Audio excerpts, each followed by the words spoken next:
السلام عليكم ومرحبا بكم مرة أخرى في حلقة جديدة من شهوة بشرى الفسية.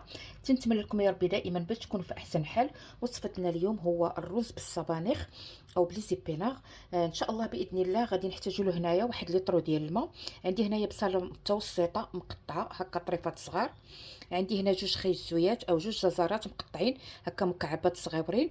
عندي ضامه ديال البنه. كيف ما يمكن لكم تعملوا مرق ديال اللحم غديروا يطرو. انا درت يطرو ديال الماء ودرت ضامه ديال البنه ديال الغلمي او البقري اللي متوفر عندكم. بالنسبه للصبانخ عندي واحد القبضه ديال الصبانخ اللي قطعتها وشحرتها هكا بشويه ديال الزبده. عندي الملح دائما تيبقى على حسب الذوق وما تكتروش لان غادي نعملوا الضامه. عندي هنايا جوج معالق كبار ديال الزبده، معلقه كبيره ديال المعدنوس. عندي هنا 300 غرام ديال الرز، وعندي هنا واحد 100 غرام ديال الجبن. دابا ان شاء الله نمشيو للطريقه باذن الله. غادي ناخذ معلقه كبيره ديال الزبده،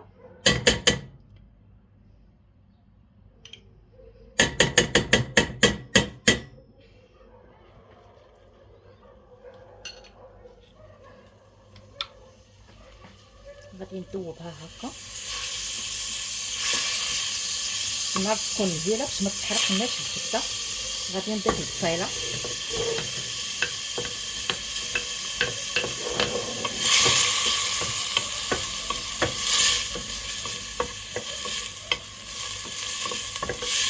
نحركها هكا تلبس لنا بهاد الزبده باش ما تحرقش.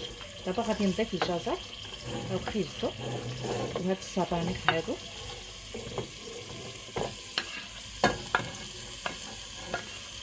الا كان عندكم داك الصبانخ يعني تيكونوا وريقاتهم صغار ديروهم مباشره، ماشي ضروري باش تشحروهم.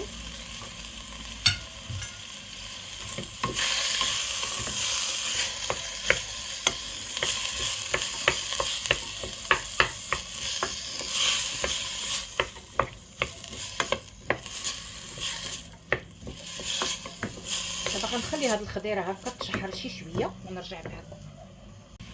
نضيف المليحه، ما تكتروش المليحه.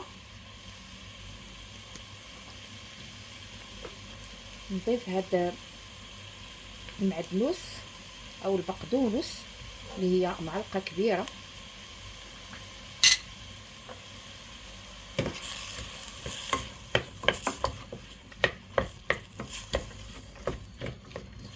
صافي نخليها هكا يعني تشرب هاد المليحه وهاد يعني هاد التوابل، يعني عفوا هاد الخضر تدخل في بعضياتها.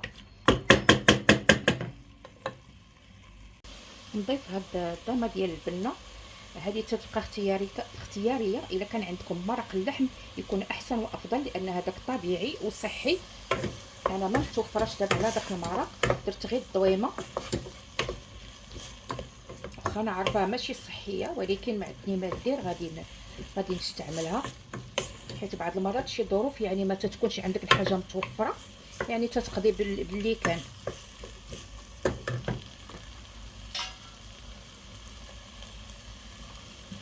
عندي هنا 300 غرام ديال الرز اللي غسلته مزيان، يعني تحيت منه داك الماء الابيض كله. تنغسلوه ونعاودو وقطرته ودرتو هنا في هذه السليفه. ضروري ما تغسلوه.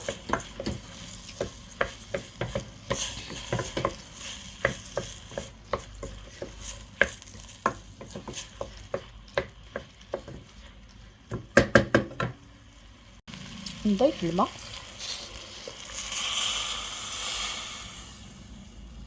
نضيف معلقه الزبده.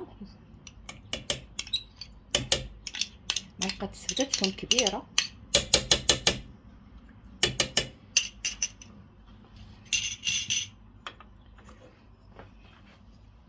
صافي غادي نحرك هكا يعني تذوب داك الزبده.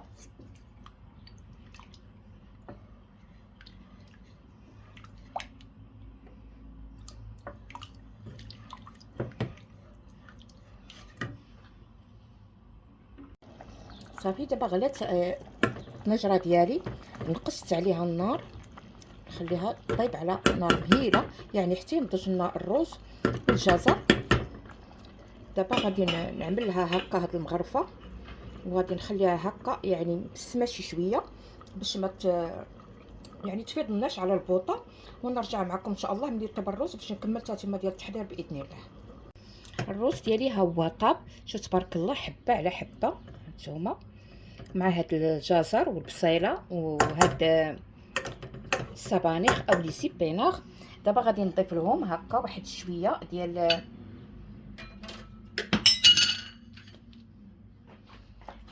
الفرماج. بحال دابا عندي 100 غرام، غادي نضيف واحد 70 غرام و30 غرام غادي نخليها يعني باش نزين بها يعني الطبق.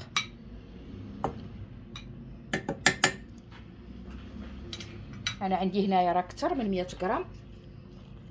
صافي غادي نخلط هاد الجبن هذا مع هاد الرز هكا.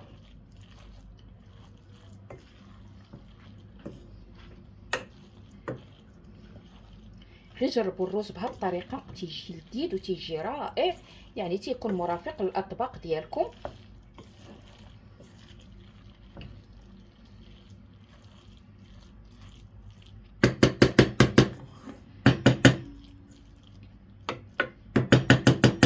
تنتمنى هاد الوصفه ديال اليوم باش تنال الرضا ديالكم. ودابا ان شاء الله غادي نمشي نحط في طبق التقديم ونتلاقاو مع الشكل النهائي باذن الله. وهذا هو الشكل النهائي ديال الطبق ديالنا ديال القرص بالصبانخ او بلي زيبيناغ. تيجي على هذا الشكل هكذا، تيجي لذيذ وتيجي رائع. غير جربوه راه غادي توليو يعني مدمنين عليه ومعتمد عندكم دائما. يعني ترافقوه هكا يعني بالطبق ديالكم يعني الرئيسيه. زينتو هكا بشويه ديال الجبن محكوك وهذا الوريضات هادو ديال الجزر.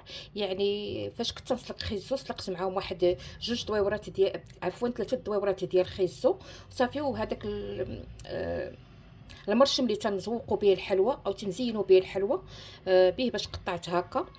تنتمنى وصفه اليوم باش تنال الرضا ديالكم. وما تبخلوش عليا اعزائي بلايك والاشتراك والضغط على زر الجرس باش توصلوا دائما بجديد الوصفات. والى فيديو مقبل باذن الله.